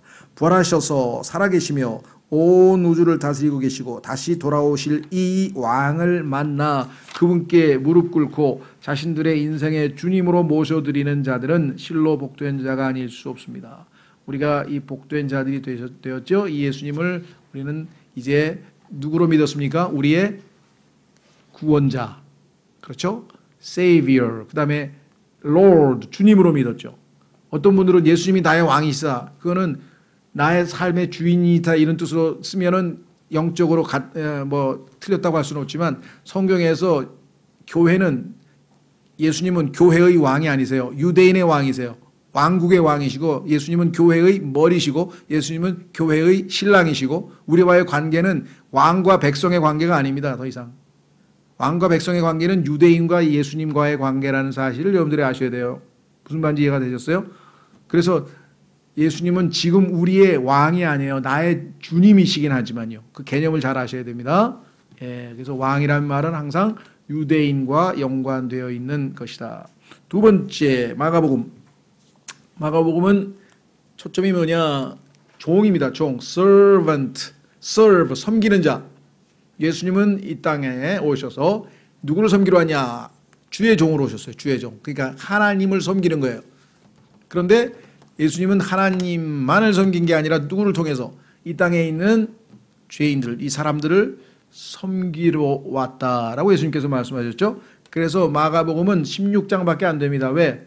종은 아시다시피 말이 없어요. 그냥 일하시는 거예요. 그래서 예수님이 말씀하신 내용이 별로 안 들어가 있어. 마가복음에는 다 계속 행동으로, 행동파, 일하시는 예수님이 초점으로 맞춰져 있습니다. 그리고 마가복음에 보면은 정말 아예 처음 출발서부터 바로바로 그냥 이 일하시는 분, 바쁘게 일하시는 예수 그리스도의 모습이 나오고, 종으로서의 예수님을 우리에게 보여줍니다. 하나님의 종이신 예수 그리스도, 마가복음. 그렇죠? 자, 그래서 이 마가복음을 통해서 우리는 정말 하나님을 섬기시는, 하나님이 택하신 하나님의 종, 주의 종으로서의 예수님을 우리가 초점을 맞춘다 그랬습니다. 자, 본문으로 들어가셔서 내 종을 보라 그랬잖아요. 내 종을 보라. 내 왕을 봐라. 이번에는 종을 보라고 하나님께서 내가 임명하여 보낸 내 종을 보라. 요한 마가는, 이게 또 뭔 소리냐? 마가는 성경에 보면 이 로마 라틴어, 즉 로마식 이름이고요. 마르쿠스 아우렐리우스, 뭐 이런 로마의 황제도 마르쿠스라고 하는 말을 영어로는 마크라고 해요. M-A-R-K, 마크. 그래서 이걸 우리는 마가라고 불러요. 옛날에 올림픽에 유명한 수영 선수 마크 스피츠, 이름 마크란 이름 많죠. 영어에 마크고요. 스페인어로 지금 마르코 폴로, 마르코. 그다음에 라틴어식으로 하면 마르쿠스 아우렐리우스일 때 마르쿠스도 되고, 이게 다 같은 이름이에요. 어디입니까? 베니스죠. 베니스라고 하는 그 이탈리아의 수중 도시에 가면은 유명한 마가 성당이 크게 있죠. 요즘에 보면 방송에 보면 자주 나오잖아요. 이게 이제 마가인데, 이 사람의 그 히브리식 이름은 요한이에요. 그러니까 요한 마가가 이름이 하나는 히브리어고 하나는 라틴어다. 요한 마가는 예루살렘에서 살았던 마리아의 아들이었으며, 성경에 마리아가 아마 대여섯 명인지 꽤 많이 나와요. 그래서 이거 혼동이 엄청 됩니다. 예수님의 그 어머니만 마리아가 아니라 다양한 종류의 마리아가 있어요. 막달라 마리아도 있고, 여기 나와 있는 요한 마가의 어머니도 마리아란 이름을 가지고 있는데, 그 서양 사람은 마리아란 이름을 어마어마하게 많이 사용하죠. 영어로 메리죠. 메리. 자, 이 마리아의 아들이었으며 그의 집은 초대 교회의 모임 장소 중 하나로 사용됐습니다. 사도행전에 보면은 그 집에서 모임을 가졌다. 요한은 그의 유대식 이름이며 마가는 로마식 이름입니다. 그래서 마가라고 하는 이름은 로마인들을 대상으로 했다는 것을 지난번에 말씀드렸죠. 로마 사람들은 행동파입니다. 그리스 사람들은 뭐예요? 철학, 생각하는 사람들이고 말을 하는 사람들이죠. 그런데 이 로마 사람들의 경우에는 행동파잖아요. 전쟁에 임하고. 그래서 이 로마인들에게는 행동하시는 예수 그리스도를 소개하는 것이 초점이었죠. 바울과 바나바가 첫 선교 여행을 떠났을 때 요한 마가는 섬기는 자의 신분으로 이들과 동행했습니다. 성경에 나오죠. 같이 복음 전하러 갔다가 중간에 포기하고 중도 하차한 사람이 마가였어요. 자, 그러나 선교팀이 소아시아의 본토라는 지역에 도달하자마자 마가는 선교팀을 이탈하여 돌아가 버렸고 이로 인해 후일 바울과 바나바가 심각한 다툼을 벌이게 됩니다. 나중에 가서야 마가는 주님의 일을 제대로 수행하였고 심지어는 그의 과거 행적에 대해 심한 질책을 했었던 바울마저도 그를 칭찬하기에 이르렀습니다. 여러분들, 마가를 두고 바울과 바나바, 우리가 생각할 때는 야, 이거 영적인 거장들인데 이 사람들이 이 사람을 선교지에 데리고 갈 건가 말 건가를 가지고 성경에 보니까 심히 다퉜다. 그냥 다툰 것도 아니고 막 그래서 갈라서 버렸어요. 성경에 보니까 누가 옳았는지는 잘 몰라요. 사람들은 평가를 합니다. 예를 들면 가만 있어봐. 중간에 복음 전하러 갔다가 뭐 도망친 놈을 또 데리고 가? 난 못 데리고 간다. 이게 바울의 단호한 입장이었겠죠. 그랬더니 이 바나바라고 하는 사람 단어 자체가, 이름 자체가 위로자예요. 그래서 아니, 사람이 한번 실수도 할 수 있는 건데 너 어떻게 그렇게 지독하냐? 독한 놈아. 뭐 했는지 잘 모르겠어요. 근데 하여간 뭐 심히 다퉜다니까, 뭐 인간끼리 심히 다투면 뭐 성경에 보니까 싸움은 욕심에서 나온다 그랬으니 뭐 얼마나 그 순간에 성령 충만했겠어요. 뭐 인간성으로 가득 찼겠지. 그럼 벨력을 다 했겠지. 그렇죠. 어쨌거나 하여간 그렇게 붙어가지고서는 그래, 넌 데리고 가. 네 조카를 아마 뭐 데리고 가고 싶은 모양인데 데려가. 조카예요. 또 바나바의 조카야. 그러니까 바울은 더 야, 너 정말 공과사도 구분 못하냐 하면서 뭐 막 열변을 토했겠지. 아, 그래, 넌 가. 나는 신라 데리고 갈 거야. 나는 여기 아주 신실한 친구니까 이 친구는 하면서 신라를 데리고 바울은 이쪽으로 갔고 바나바는 딴 데로 갔고. 그 성경에 보니까 결과적으로는 뭐야, 하나님께서는 선교팀을 한 개에서 두 개로 불려서 보내신 셈이 됐죠. 하나님은 손해 보시는 분이 아니니까. 그렇죠? 네, 결과적으로 그렇게 됐지만 인간의 진노, 이 싸움은 결국은 하나님에 의해서 그렇게 처리됐지만 자체는 성경에 따르면 분명히 자기 욕심에 따라 싸웠다. 왜? 다툼, 싸움은 욕심으로부터 나온다고 야고보서 분명히 4장에 나와 있거든요. 자, 그래서 결과적으로 이렇게 해석을 합니다. 야, 그 다음에 보니까 마가가 무슨 짓 했는지는 바나바의 사역에 대해서는 성경에 아무 얘기도 없어. 더 이상 거기서 땡이야. 그런데 그 나머지 모든 사도행전의 얘기가 다 바울의 사역 얘기니까 하나님께서 바울을 인정한 것 아니냐, 이렇게 또 논리를 그건 맞는 것 같아요. 근데 그렇게 단정적으로 할 수가 없는 게, 문제는 어디에 있느냐, 디모데후서에 가면은 바울이 마가를 내게 보내라. 그는 나에게 굉장히 유익한 사람이다 하면서 또 마가를 칭찬하는 얘기가 나와. 그럼 만약에 마가가 거기서 낙심해가지고 잘려가지고 그 다음에 그냥 에이 모르겠다고 세상으로 떠내려가지고 엉망진창으로 살았으면은 그런 기회가 없었을 텐데, 바나바가 그래도 다시 기회를 줘서 일으켜서 정말 나중에 신실한 하나님의 종으로 성경에 등극이 돼 있잖아요. 그러니까 바나바가 잘한 거다 또 이렇게 주장하는 사람이 있어요. 근데 저의 결론은 둘 다 잘못한 거죠. 싸웠으니까 둘 다 잘못한 건데 하나님께서 다 기회를 주신 거 아닌가, 이렇게 생각하면서 그런 거 가지고 또 넌 나하고 신앙이 다른 것 같아. 그리고 또 갈라지는 사람이 있어요. 그건 마귀가 노린 거예요. 그래, 너는 그런 관점에서 보고 나는 이런 관점에서 보는데 뭐라고 하면 돼요? 우리 둘 다 완전하지 않으니까 나중에 가서 물어보자, 하나님 앞에. 그러면 될 거 아니에요. 뭐 여기서 싸우긴 왜 싸워요, 그거 가지고. 바울이 하나님이 인정한 건지 바나바를 인정한 건지 그게 그렇게 중요한 건가요?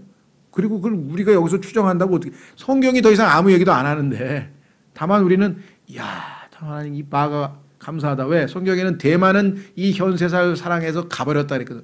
아예 가버리고 돌아오지 않은 사람도 있어, 성경에 보니까. 근데 돌아온 사람도 있잖아. 얼마나 감사해요. 중간에 회개하고 돌아와서 새 출발한 사람, 그도 하나님께서 이렇게 귀하게 써서 바울도 나중에는 인정을 하고, 얼마나 감사한. 이런 쪽으로 성경을 읽어내야지. 누가 뭐 하나님 뜻에 충성했니 이거 가지고 뭐 경쟁할 겁니까? 전혀 그런 쓸데없는 짓은 안 하셨으면 좋겠어요. 오늘날도 그냥 뭐 자질구레한 본질적이도 아닌 막 교리 가지고 막 논쟁을 하고 막 피를 튀기면서 성경에 보니까 우리 피를 쏟고 간다 그랬는데 아이 성경이 어디 피를 쏟고 간다 그랬어? 아이 혈과 육이 아니잖아. 혈은 없잖아. 몸과 뼈라 그랬잖아. 살과 뼈. 그럼 피를 쏟고 가는 거지. 올라갈 때 살과 뼈로 가는데 피는 그럼 피를 쏟고 가는지 올라가다가 피가 물로 바뀌는지 네가 어떻게 알아? 그러잖아요. 원래 인간에게는 순환기가 있어야 될 거 아니에요. 우리 몸이라고 하는 것은 뭔가 피는 아니지만 액체가 돌도록 순환기라고 하는 어떤 우리의 그 신체 기능이 있다면 그게 성과학의 지식의 나무를 따먹는 순간 독소가 들어와서 붉은 피로 바뀌었는지 어떻게 아냐 이거야. 왜? 예전에 보니까 귀족들을 영어로 블루 블러드라 그래요. 푸른 피. 그러니까 원래 물이었는데 푸른 색깔의 물이었는데 성낙가를 먹고 붉은 피로 죄성이 거기 들어가서 죄인이다라고 만천하에 우리를 고발하는 거야 그게. 그렇게 또 주장하면 또 그럴싸하잖아요. 이게 지금 추정과 성경에서 말씀하시는 사실과의 관계에서 성경이 말하는 데서 말하고 멈추는 데서 멈춰야지 추정으로 들어가면 이제 안 됩니다. 그렇죠? 추정도 상당히 근거 있는 추정은 우리가 추정으로서 인정해요. 예를 들면 분명히 하나님께서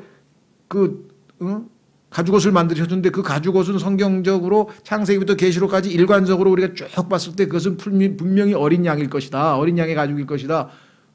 그건 우리가 성경으로 볼 때 굉장히 추정이 거의 확실하다고 보는 거죠. 거기에 대한 토를 다는 사람이 별로 없으니까 예를 들면. 그런데 선과 악의 나무가 포도나무고 그다음에 생명나무는 올리브나무다. 이걸로 또 성경적으로 쫙 해서 근거 구절을 많이 댑니다. 추정이 가능해요. 그런데 그렇다고 단정 지을 수는 없어. 하나님께서 확실하게 얘기를 안 하기 때문에. 그래서 그런 문제 가지고 어쩌면 그럴 수도 있다. 그런데 문제는 창세기 3장 이전의 지구와 창세기 3장 이후의 지구는 완전히 달라요. 왜냐하면 저주가 임해가지고 그 죄 짓기 전에 이 지구는 우리가 천년왕국에 가서야 그때 이런 모습이었구나. 천년왕국에 가서야 회복이 될 거 아니겠어요? 그러니까 우리가 이래라 저래라 할 수 없는 거예요. 그러니까 성경을 읽을 때는 초점을 본질적이고 핵심적인 것 그것을 통해서 예수님에 대해서 뭔가를 더 배울 수 있느냐 내가 예수님을 더욱 더 알아가는 데 도움이 되느냐로 봐야 됩니다. 자 다시 돌아오셔서 마가는 베드로에게 큰 영향을 받은 것으로 보이며 이것도 추정입니다. 마가복음 역시 그 본질에 있어 베드로의 영향을 받아 이루어진 것으로 생각할 만한 충분한 이유가 있습니다.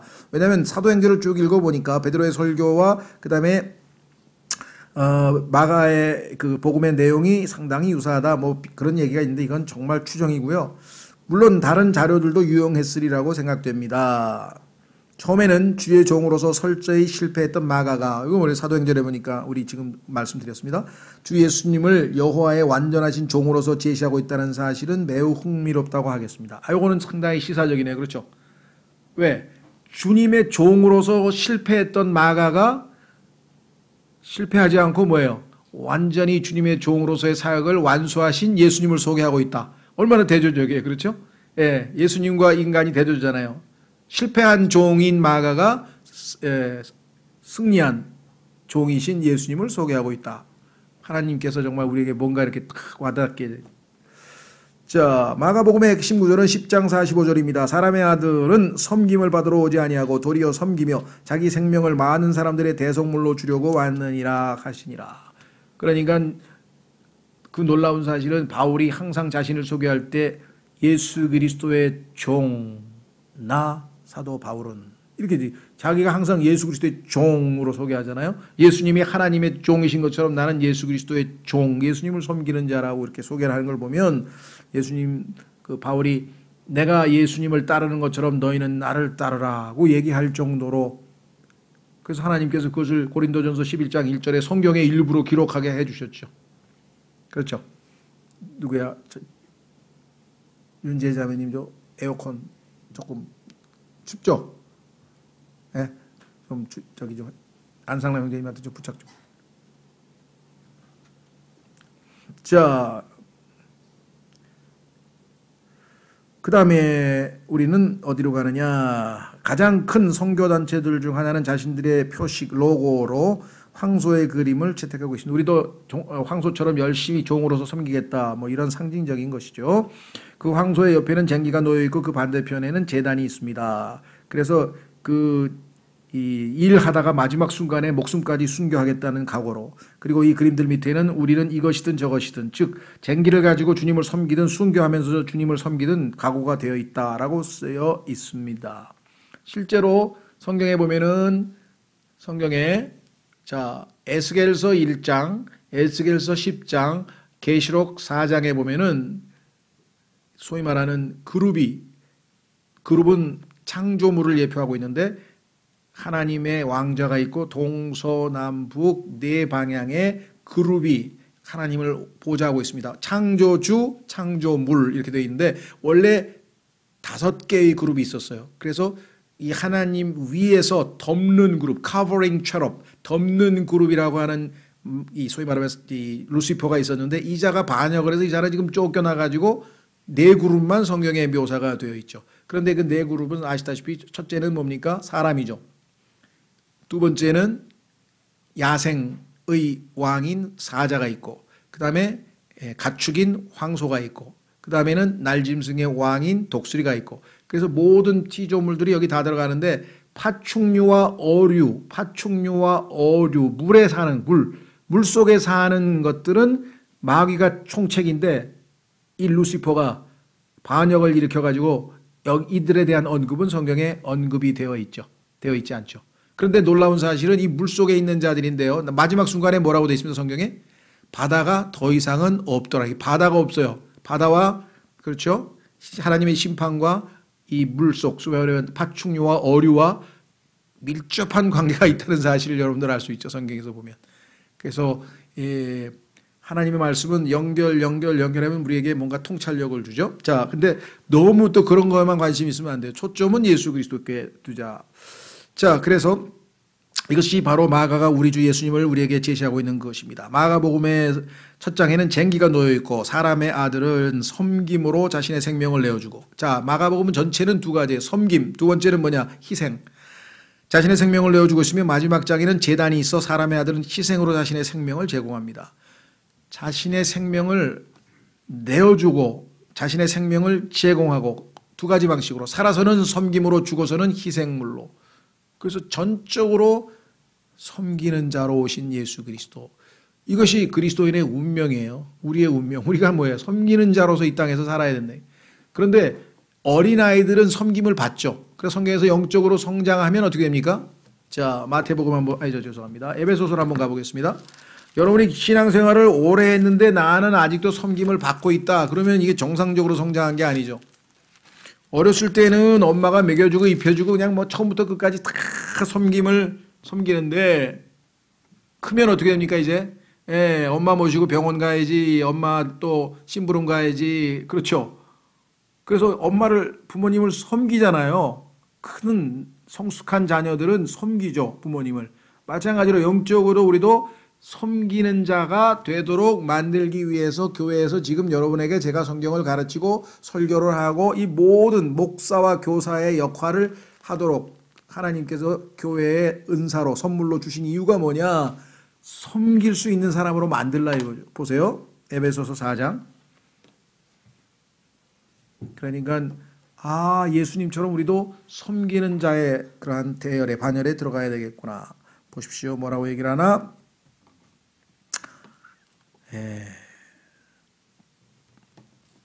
7절. 에베소서 4장 7절. 그러나 주께서 우리 각 사람에게 그리스도의 선물의 분량대로 은혜를 주셨나니 그러므로 그분께서 이르시기를 그분께서 높은 곳으로 올라가실 때 포로로 잡힌 자들을 포로로 이끄시고.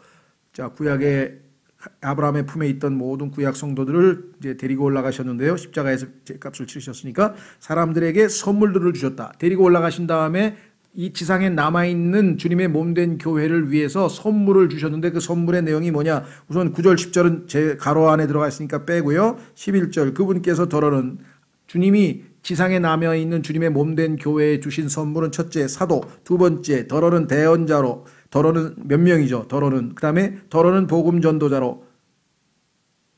마지막에 네 번째로 뭡니까? 더러는 목사 겸 교사로.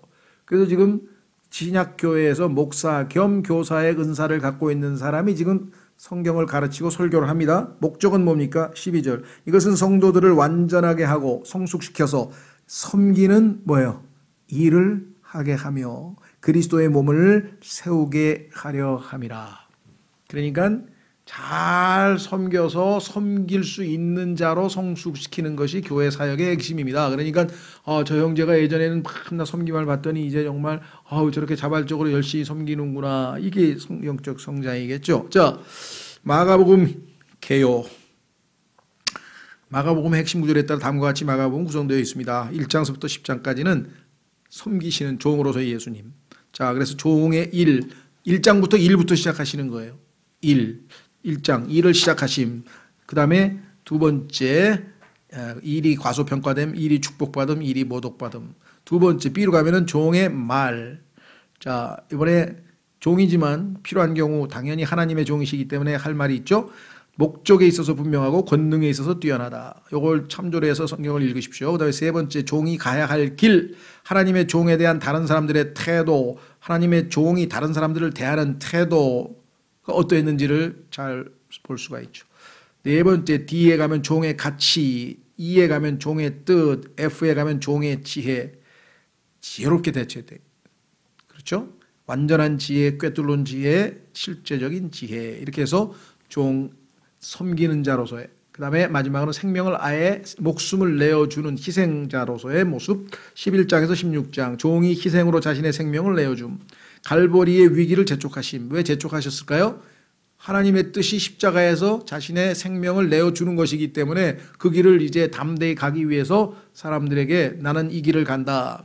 성경에 보니까요 이렇게 써 있어요. 예수님께서 얼굴을 굳게 하시고, 그러니까 각오를 다질 때 우리들이 이를 꽉 악물고 이제 각오를 다질 때 그렇게 하잖아요. 근데 구약 성경에 보면은 뭐라고 표현되어 있냐면은 얼굴을 부싯돌 같이 했다. 부싯돌. 표현이. 그러니까 이제는 아버지의 뜻에 따라 십자가에서 내 생명을 내어주겠다 했을 때 예수님이 각오를 다지는 모습이 구약에도 기록되어 있고 신약에도 기록되어 있습니다. 자, 그 다음에 갈보리의 결과를 보여주심. 그 다음에 갈보리의 십자가를 허락하심. 갈보리의 범죄를 입증하심. 이렇게 해서 마가복음은 종으로서의 바쁜 삶을 사셨는데 종과 섬김과 희생이라고 하는 두 가지의 키워드를 놓치지 않으시면 예수님의 삶은 이 두 가지로 점철되어 있구나. 이 목표를 향해서 부단하게 전진하셨구나. 그죠? 옆길을 돌아보거나 옆으로 새거나 대마처럼 현 세상을 사랑해서 빠진 게 그냥 목표를 향해서 전진하셨구나. 그렇습니다. 자, 마가복음은 하나님의 종의 바쁜 일정으로 시작이 됩니다. 그렇습니다. 종은 바쁩니다. 그래서 그리스도인들도 바빠야 합니다. 바빠야 돼요.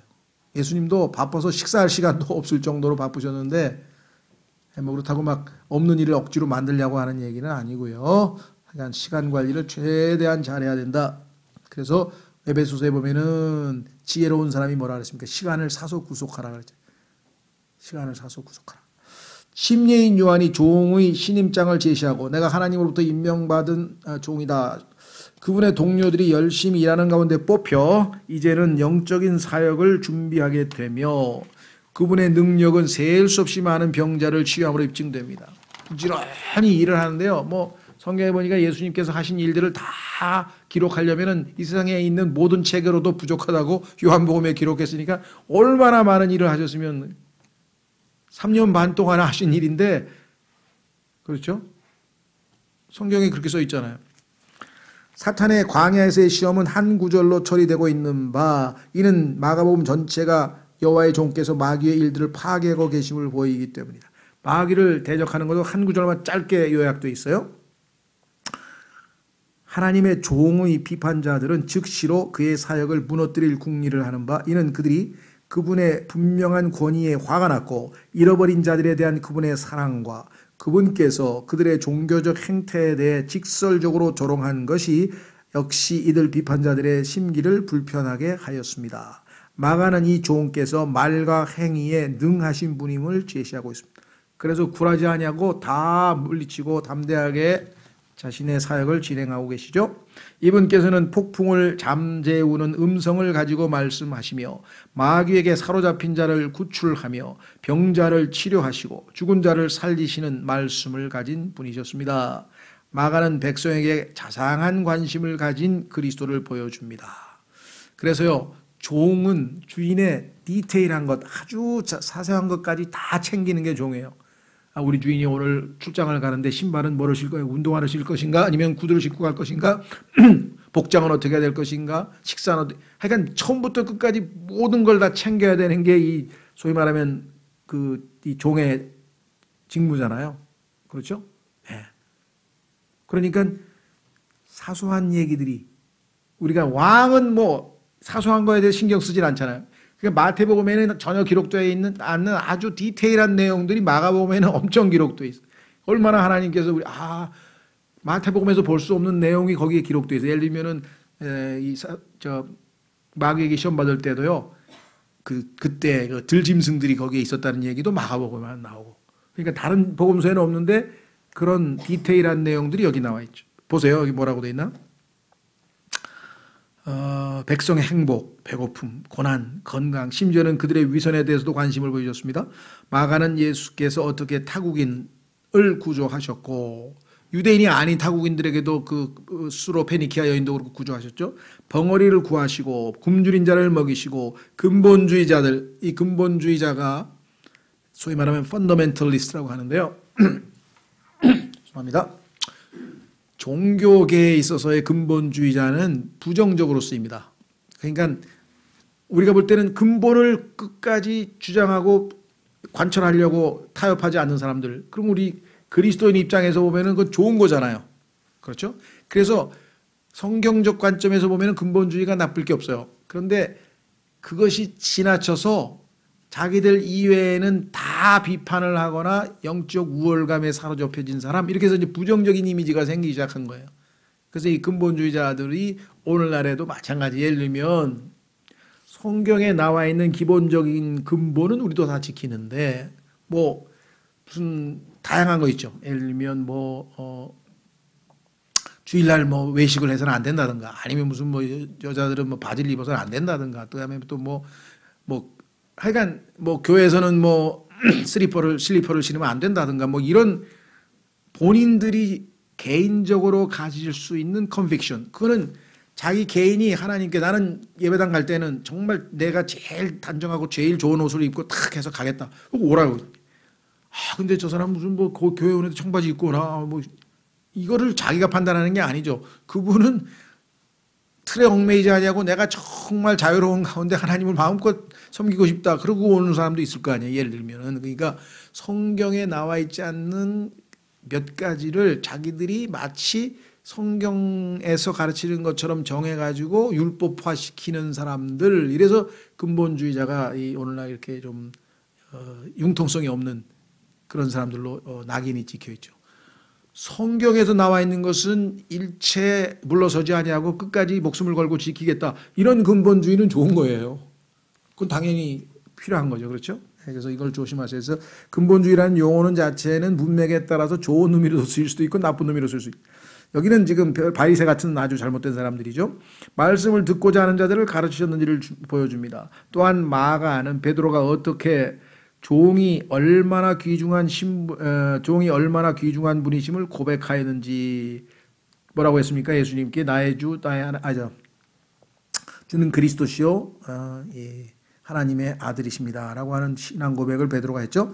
그리고 하나님께서 어떻게 그 종을 높이시고자 하늘을 여셨는지, 마지막 순간에 예수님께서 하늘로 들려 올라가신 승천의 기록이 잘 표현되어 있습니다. 그러니까 고난을 당하신 분을 높이셨죠. 마가복음의 서문은 종이 항상 바쁘게 일하는 모습을 보여주는 바, 그분께서는 섬김으로 사시다가 희생으로 죽으시게 됩니다. 이 길을 바울도 갔기 때문에 바울이 내가 그리스도를 따르는 것처럼 너희는 나를 따르라고 얘기를 했는데, 뭐 바울이 교만해서 썼겠습니까? 하나님께서 성령으로 감동을 주셔서 그거를 쓸 수밖에 없는 상황이 여기 고린도전서 11장에 보면, 예수님께서 예루살렘 안으로 나귀 새끼를 타고 들어가셔서 성전을 단호히 정결케 하셨을 때 위기는 급속히 다가옵니다. 그렇죠? 그의 원수들은 그의 말을 책잡고자 했으나 그들은 실패했고 오히려 그들의 위선에 대한 엄한 질책을 그리스도로부터 받게 됩니다.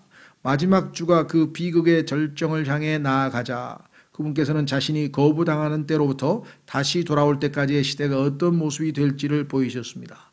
그래야 인내하면서 약속을 믿고 기다리겠죠. 사적으로는 제자들에게 곧 있게 될 일들을 말씀해 주시고 그들을 겟세마네 동산으로 데리고 가셨는데 그곳에서 고뇌의 기도 끝에 결국 유다에게 배반당하시고 원수들의 손에 넘겨지시게 됩니다. 마가는 여호와의 종의 재판과 십자가 처형을 둘러싼 슬픈 사건을 설명하고 정확하고 사실적이며 힘있는 문체로 묘사합니다. 예수께서 어떻게 부자에 의해 장사되셨으며 어떻게 부활하셨고 그분의 지상사역이 어떻게 마무리되었는지 역시 제공됩니다. 마가복음의 마지막 구절들은 많은 논란의 대상이 되었고 논쟁도 있었으나 마가복음의 주제와 잘 조화를 이루고 있음이 분명합니다. 그래서요 성경 변개자들이 마가복음의 끝에 있는 16장 9절서부터를 다 삭제시켜버린 성경도 있고요. 한번 확인해 보겠습니다. 왜? 승천을 못 믿겠다 이 말이죠. 거기에 승천에 대한 내용이 정확하게 기록되어 있다 보니 마가복음 9장서부터 시작해서요 18절까지인가? 20절까지 이 내용을 아예 통째로 삭제시켜 버렸어요. 개역성경에서는 다른 필사본에는 없음 하고 써놓기는 써놨는데 다른 필사본에는 없음, 뭐 없는 필사본들이 많음, 뭐 이런 식으로 해가지고 마치 없는 것처럼 사람들에게 자꾸 유도하는데 그건 정말 성경 변개자들이 사탄의 사주를 받아서 정말 성경을 corrupt 부패시키는 짓이죠. 성경에는 정확하게 나와 있고 이 문제에 대해서 그 유명한 딘 버건이라는 사람이 성경적으로 이것이 왜 정확한 하나님의 말씀인지를 입증하는 연구소도 나와 있고 그렇습니다. 하여간 내용을 보시면 그 뒤에 19절에 보면 특히 보세요. 이렇게 주께서 그들에게 말씀하신 뒤에 하늘로 올려져서 영접을 받으시고 하늘의 왕이신 예수님이 이 땅에서 고난당하시고 십자가에서 죽으시고 했으니 이분을 얼마나 다시 그렇죠? 하나님께서 높이기를 원하셨을까요? 그러니까 영접을 받으시고 하나님 오른편에 앉으시니라 뿐만 아니에요. 지상에 있는 제자들을 도와서 함께 일하고 계셔요. 여전히. 마가복음은 정말 놀랍죠. 왜? 지금도 제자들을 통해서 그들과 함께 일하시는 주님을 소개하고 있어요. 종으로서의 주님. 보세요. 그들이 나아가서 모든 곳에서 복음을 선포하며 주께서 그들과 함께 일하시며 하늘로 올라가셨지만 성령으로 이 땅에 내려오셔서 지금 그들과 함께 일하시며 따르는 표적들로 말씀을 확증해 주시니라. 그래서 마지막 순간까지도 종으로서의 예수님의 모습을 그리고 있는 것이 바로 마가복음. 자, 그래서 결론을 내리겠습니다. 자,